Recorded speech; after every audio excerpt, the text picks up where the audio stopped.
தற்போதைய அண்மை செய்தி. ராமதாஸ் செல்வ பெருந்தகை சந்திப்பால் விசிக காங்கிரஸ் இடையே வார்த்தை மோதல் ஏற்பட்டிருக்கிறது. திமுக கூட்டணியில் விசிக காங்கிரஸ் மோதல் என்ற அண்மை தகவலை பார்த்துக் கொண்டிருக்கிறோம். விவரங்களை நம்முடைய செய்தியாளர் ராஜேஷ் வழங்க நாம் கேட்கலாம். ராஜேஷ், விசிக காங்கிரஸ் இடையே வார்த்தை மோதல் ஏற்பட என்ன காரணம், என்ன சொல்லப்படுகிறது கூட்டணியில?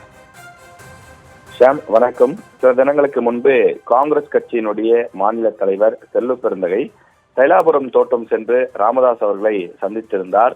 இந்த சந்திப்பு திமுக கூட்டணியில் உள்ள விசிகாவிற்கு சிறு மனக்கசப்பை கொடுத்திருப்பதாக சொல்லப்படுகின்றது. காரணம், அவர்களது அந்த இரண்டாம் கட்சி தலைவர்கள் பல்வேறு ஊடகங்களிலும் பல்வேறு சமூக வலைதளங்களிலும் இது தொடர்பான எதிர்ப்பை பதிவு செய்து வருகிறார்கள். குறிப்பாக அந்த சந்திப்பு என்பதை தாண்டி செல்வ பெருந்தகை அவர்கள் ஒரு விஷயத்தை குறிப்பிட்டிருந்தார். ஏற்கனவே 2011 இதே திமுக கூட்டணியில் பாமகவும் விசிகாவும் ஒன்றாக இருந்து பணியாற்றி இருக்கின்றார்கள், ஒன்றாக கூட்டணியில இருந்திருக்கிறார்கள்.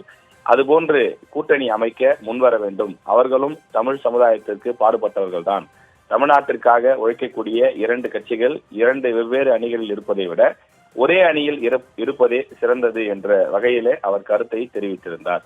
இந்த கருத்துக்கு விசிகாவில் குறிப்பாக வன்னி அரசு தன்னுடைய கடும் எதிர்ப்பை பதிவு செய்திருக்கின்றார்.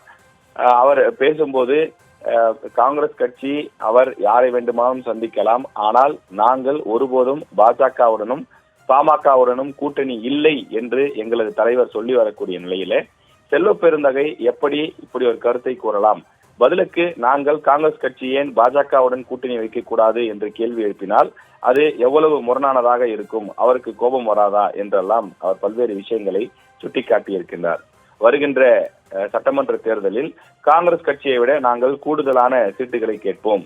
காரணம், தமிழ்நாட்டில் காங்கிரஸ் கட்சியை விட விடுதலை சிறுத்தைகள் கட்சி இன்னும் பலமாக இருக்கின்றது என்று விசிக தரப்பில் கூற, அதற்கு காங்கிரஸ் கட்சி தரப்பில் அப்படி சொல்ல முடியாது. கடந்த 2014 நாடாளுமன்ற தேர்தலின் போது காங்கிரஸ் கட்சி தனித்து களம் கண்டு கூட 4.5% வாக்குகளை பெற்றிருந்தது. ஆனால் 2016 மக்கள் நல கூட்டணியில் இடம்பெற்றிருந்த விடுதலை சிறுத்தைகள் கட்சி 1% கீழ்தான் வாக்குகளை பெற்றிருந்தது. அப்படி பார்க்கும்போது காங்கிரஸ் கட்சி தான் தமிழ்நாட்டில் வலுவாக இருக்கிறது என்றும் அவர்களும் பதிலுக்கு கருத்துக்களை தெரிவித்து வருகிறார்கள். இவ்வாறு இரண்டு கட்சிகளும் மாறி மாறி பல்வேறு கருத்துக்களை தெரிவித்து வரக்கூடிய சூழலிலே நேற்று இரவு செல்வ பெருந்தகை ஒரு செய்தி குறிப்பு ஒன்றை வெளியிட்டிருக்கின்றார். அதாவது தன் தரப்பு விளக்கம் என்ற அடிப்படையிலே அவர் வெளியிட்டிருக்கின்றார். அண்ணன் திருமாவளவன் மீது நான் மிகுந்த பற்றோடு இருக்கின்றேன். என்னுடைய இந்த சந்திப்பு என்பது எந்த விதமான ஒரு அரசியல் ரீதியான சந்திப்பு இல்லை என்பதை நான் ஏற்கனவே பலமுறை செய்தியாளர் சந்திப்பிலே தெரிவித்து விட்டேன். ஆனாலும் என்னுடைய இந்த சந்திப்பிற்கு களங்கம் கற்பிக்க நினைப்பது ஏற்புடையதல்ல என்ற வகையிலே செல்வ பெருந்தகை தெரிவித்திருக்கிறார். ஒரு அரசியல் கட்சியினுடைய மூத்த தலைவரை சந்திப்பது அரசியலாக்குவது அது வன்மம் போன்றது என்றும் செல்வ பெருந்தகை கருத்து தெரிவித்திருக்கிறார். விசிகாவுக்கு எதிராக காங்கிரஸ் இருப்பதை போன்று கேள்வி எழுப்புவதை நிறுத்த வேண்டும் எனவும் செல்வ பெருந்தகை தன்னுடைய அந்த செய்திக்குறிப்பின் மூலமாக அவர் வெளிப்படுத்தியுள்ளார். மேலும் திருமாவளவனும் நானும் அண்ணன் தம்பியாக பழகி வருகின்றோம். கூட்டணியில் புதிய கட்சிகளை சேர்ப்பது தொடர்பாக திமுக தலைமைதான் முடிவு செய்ய முடியும், நான் முடிவு செய்ய முடியாது. இந்தியா கூட்டணியில் சிலர் குழப்பத்தை ஏற்படுத்த முயற்சி செய்கிறார்கள் என்றெல்லாம் செல்வ பெருந்தகை தன்னுடைய தரப்பில் அவர் விளக்கமாக ஒரு செய்தி குறிப்பை வெளியிட்டிருக்கிறார்.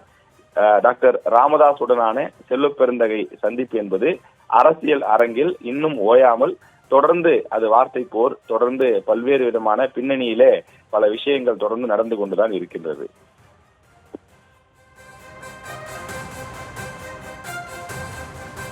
தற்போதைய விவரங்கள்